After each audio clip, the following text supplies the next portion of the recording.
Yo, hey guys, it's me, Fusion What Ifs, and today I'm back with a new video, this being, what if Deku was a Quincy?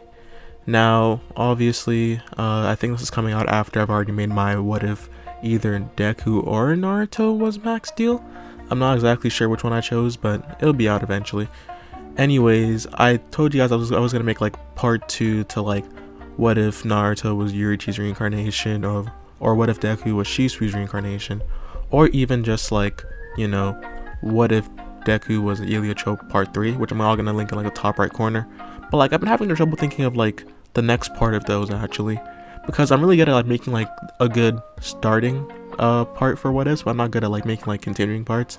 That's the reason why most of my other like what ifs just kind of end up dying. But yeah, anyway, that's all I have to say. No excuses this time, let's get straight into it. Without further ado, play my intro, I guess.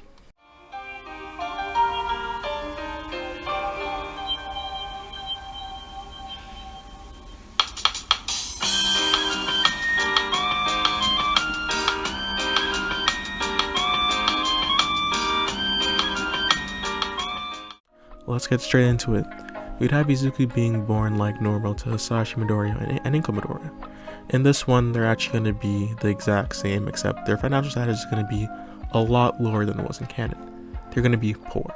And it wouldn't help that for some reason, Izuku's dad, Hisashi, his quirk would be unusable in some sort of sense, right? And because of this, they would barely be scraping by because no one wants to employ a quirkless guy, right? Or a guy that's seemingly quirkless. Now, obviously his dad would still try his best and work extremely hard, and that's all Izuku would know him as. His father would work extremely hard and seemed to really like archery, right? Something that he even ended up sharing with Izuku when Izuku first learned how to walk and even hold a bow. And they would feel like a perfect family even though they didn't have much. Until his father died, right? This would be, you know, around the time when he's 3. And it would be in an engineering accident, because I'm going to say that's what his dad was doing. He worked in like construction. And even with the life insurance they got after Hisashi's death, the hole it created was devastating. And let's just say Inko would fall back to a regular depression, and this is even with like, you know, Izuku not having a quirk, right? Because of this, I'm going to say that Izuku would pour a lot more time into archery because he knew that his dad loved archery, but he is still timid, right? And now we would time skip, I'm going to say 5 years until the age of 8. Now Izuku, just in canon, didn't unlock his quirk, so Balka would be bullying him. And this would be one of his usual sessions until he starts telling him that he won't amount to anything in his life, just like his quirkless dead father. Hearing this, something would spark inside of Izuku, right? His eyes would start to glow a darker green, and then a blue whirlwind would start to swirl around Izuku and push Bakugo and his lackeys back multiple feet as they run back in fear, right? Izuku would be surprised. He wouldn't even know what to do. And obviously none of the teachers saw because they were behind the playground or something, so no one would have been able to see what happened. With this, Izuku would actually just end up going home, and when he does, he would end up telling his mom about all of this, about how he seemed to push Bakugo back with his quirk, and he would be excited, honestly ecstatic, because obviously who doesn't want to have a quirk, right? From here, Inko would start to hit a silent smile as she would go upstairs and come back downstairs with a box. And in this box, Inko would tell him that his dad left him something when he died. Something for when he started to exhibit abilities like him. And Izuku, being obviously a pretty smart 8-year-old, would say, abilities? Not a quirk? And this is when Inko would say, I think you should read the book upstairs, by yourself. I've already read it once myself. And with this, Izuku would just nod his head quietly and take the box upstairs. As he would open up this box, he would see this old notebook, right? Now, it wouldn't be filled just yet, but most of his pages would end up being filled, and at the front it would say something he didn't really know how to understand. It would say The History of Quincy's by, I'm gonna say, Christopher Nolan or something, I don't know. Just like a random white name, a random German name, my bad. But no, Christopher Nolan is not German, that is English as hell. But anyways, all of that aside, retcon it or something. Izuku would be confused on what this is, and he would start to, obviously with the book, because there's more stuff in the box, but as he would start to read the book, he would learn of his heritage, right? He would learn how the Quincy's, they were strong, and how, you know, they seemed to have abilities before quirks. They controlled spirit energy and spirit power, that being Ryatsu and Reishi. which is like, you know, Reishi is like the building blocks and Ryatsu is like the actual like power core to use it. But yeah, anyways, with all of this, they usually held positions of high nobility until the emergence of quirks, right? With this, it became a very strong adversary. All for One. Now, All for One would be interested in the Quincy's, right? He wasn't able to take away their quirks, quote unquote, and they seemed to have a sort of energy manipulation that went far beyond whatever he could do, actually. They seemed to pull energy from the very earth itself. This intrigued him. He wanted to know more about this, so he experimented on a bunch of Quincy's, and would actually lead to a massive genocide of Quincy's. With this, they would decide to run away, hide away, in a safe area. A certain lineage chose to stay, while most of them decided to go into hiding, training to become stronger. But, as you know, this would entail that the lineage that is currently here as of now and at that state was actually an ancestor of Hasashi. And with this, it would start to go more into all, you know, the training techniques and all of that, and Izuku would actually be able to identify what's actually in the box. It would be a Quincy cross, the Sanrei glove, a sort of Quincy uniform. I'm gonna say it's like a US version with, like, you know, the uniform and like the cloak over top, and a smaller box that was sealed needing a key, and on the box would be titled "Do not touch unless necessary," right? So obviously Izuku wouldn't touch it, but like, he would be excited to know that he has a path, right? He wanted to make his father proud, and he would want to defeat All for One for wreaking havoc on his ancestors, on his people. He would feel a sense of belonging he hasn't felt in so long. After this, we'd have 6 months pass, and Izuku is a prodigy. To put it honestly, he wasn't canon, and he's just even more in here. He would excel in all the theoretical parts, and he would go through a personality switch, right? He would be more confident, more calm, sharper. He would know what to do and be more analytical. He would actually be able to use his mind a lot better outside of just combat. But he still couldn't absorb Reishi, as any Quincy could. This would peeve him to no little extent, right? Because Reishi is how Quincy's would end up absorbing to make their Quincy bows, to make their spear weapons, and to even just use basic Quincy techniques like Blue Vein, right? If he can't do that, then he's a useless Quincy. This would lead to him revisiting back the book and seeing if he missed something, and eventually he learned of 2 categories of Quincy, the regular ones, and a sort of special kind, that being the power sharing Quincy's. Before, the power sharing Quincy's used to be killed because of their inability to absorb Ryatsu, until the emergence of a certain man named Yuha. Now in this one, Yuha wouldn't actually be the king of all Quincy's, but he would by far be the strongest Quincy. And his ability would be just that. He wasn't able to actually absorb Ryatsu, but he could give it out to his fellow Quincy's, and when they died, it would come back to him, and he would be much stronger than the rest.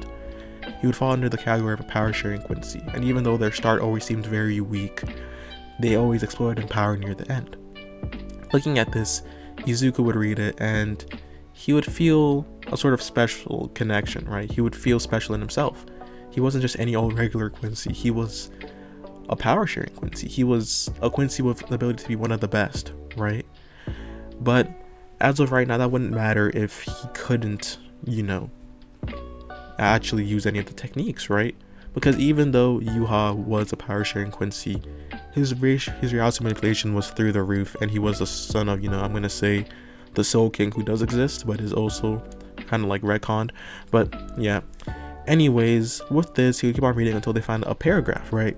And it would be newly written in, as it wouldn't be as bad as all the other stuff, and it would say that we just completed a device for a power sharing Quincy to actually absorb Ryatsu, but we're not sure if it works yet. There hasn't been one for generations, and it's still ultimately untested and unused. Seeing this, Izuku would actually look at the box and open up the smaller box that was in the box already, right? And in there, he would see a sort of blue Hogyo-Q, right? And with pure determination, he would just plunge it into his chest, right? Now, it wouldn't actually feel a sort of pain. It would just sort of assimilate into his chest and just sort of like, honestly, just like collapse there, I'm gonna be honest. And with this, he would feel a burning pain. And I'm talking incredible. He would be screaming for hours, and Inko would come to help him, but he would just tell her to hold on, that he would be okay, right? From there, he'd ultimately pass out and wake back up, and the first thing he would try is to absorb Ryatsu. And it would actually work. For the first time, he could feel the spirit energy in his body, and he would feel so excited. Until he starts to feel incredible pain, right? This is because he's still adapting to the Hogyokyu. Sorry, I'm just called the Hogyokyu. He's still adapting to, like, you know, the Quincy Hogyokyu. And it does bring him pain whenever he uses it. And sometimes it even overheats from overuse, but he doesn't know that just yet. But the good part was that he could start practicing using actual Quincy techniques, and this would lead to a massive spike in power. Also, the core does like passively absorb Reiatsu, so it is adapting his body as time goes on. Skipping past 7 years, we now have Izuku all grown up. I'm gonna say he's around 5'10" now, and his green highlights would have actually faded to just pure black now, but his eyes would still remain green. He would be confident, he would be engaging, he would be enigmatic actually. Izuku is the top of his class in both academics and power. Admired by many, but hated by Bakugo. So, obviously, as he's now 15, today is career day. But the teacher says, you know, his speech about, hey, you guys should all be picking careers when I guess all become heroes, right? Has them all up in the hair before saying that Izuku and Bakugo actually want to go to UA. Now everyone's like, Izuku, Bakugo might get in, right? But they know for a fact that Izuku is going to get in. He just seems like if he didn't get in, no one else would, right? Hearing this, Bakugo will get mad that they're doubting him. He tried to argue with Izuku, saying that he's obviously better. But Izuku wouldn't give him the light of day, honestly. Izuku would just keep on pushing on through his day, and we would have, I'm going to say, just that. Izuku would end up finishing school, leaving, and is going home. He wouldn't end up reaching Sun Villain just yet, or even at all in this one actually. He would just end up going home, getting a snack before going to Dagobah Beach to train. Eventually he ended up hearing an explosion, and he would speed over with Haruno, which I'm just gonna say is just like Quincy Flash Step, and for my sake I'm just gonna say Flash Step, but you know, it is just the Quincy version, which apparently you just ride Reiatsu, right? So with this, he would actually end up sensing before he even sees Bakugo in danger, and when he eventually gets there, he would see Bakugo stuck in the sludge villain, right? With this, he would actually end up using Blute Artery for a buff before grabbing Bakugo and getting back to safety. Now, seeing this, the heroes would obviously yell at him and tell him that he shouldn't even be here and he shouldn't have done that, but they still would be thankful and end up holding up the sludge villain up until backup comes and they're able to stop it, because realistically none of their quirks are able to take on the sludge villain and like actually stop him permanently, right? After a while, he'd end up being let off with a warning and just going home. I'm gonna say in this one, All Might actually wouldn't be able to catch up to him, because I'm gonna say he just flashed up back home, and yeah, he would eat with Inko and then rest up. From here on, I'm gonna have another 10-month time skip, sorry about that, and it would be the day of the UA entrance exam. Izuku would have mastered what I would consider to be the Quincy essentials, and what I said was, you know, their 3 biggest powers. That obviously being Blute, Haruno, which is, you know, their Flash Step, and then the Hellingborg and, you know, Hellenprif, which is just like holy bow and holy, you know, arrow. I'm just gonna call them the Quincy bow and Quincy arrow for my sake, and you know, some more advanced stuff, but you don't have to worry about that just yet. He actually ended up training with Inko too, because just like one of the other power sharing Quincy's, Hoswald, he would have been subconsciously powering her up via power sharing, and she's actually like pro hero level in like physique and quirk power. Like Inko is no slouch.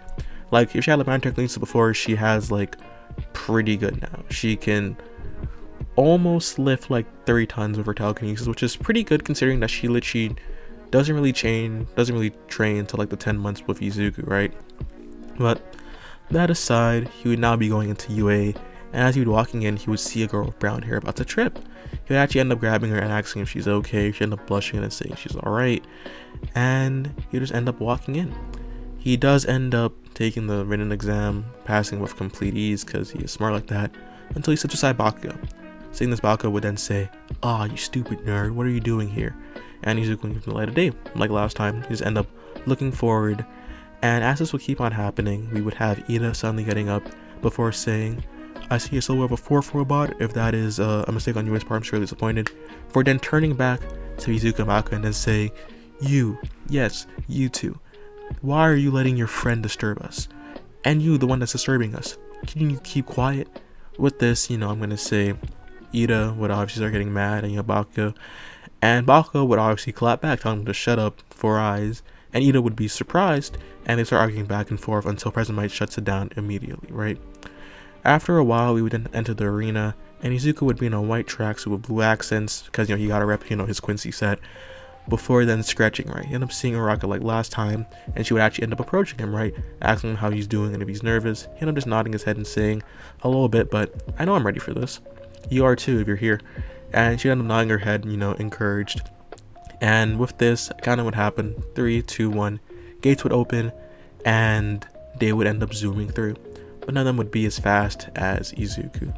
Izuku would flash step and immediately get to a high ground in the center before spamming a bunch of holy arrows. And to put it simply, he would stop about after like 200 points, just because, you know, his core is starting to get a little bit hot, and like, you know, he doesn't have to try too hard to get into U8, right?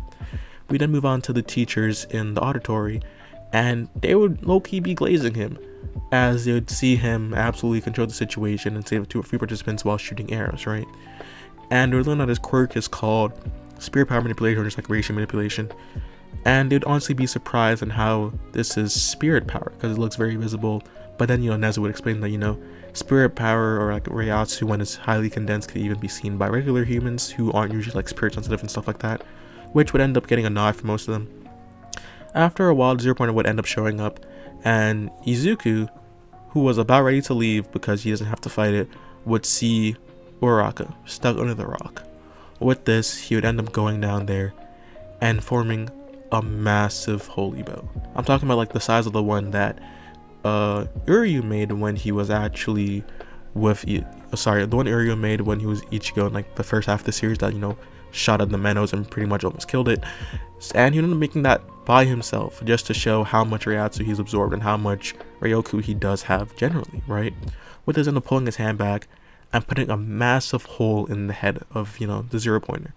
But he would have overrested himself a little bit, and he would now be severely overheating because, you know, that took a lot of Reiatsu, and also that is a pretty big move for him as of right now. And that's also just because he's also been just like shooting arrows for like the last like 10 minutes straight, to be honest, getting up a bunch of points, right?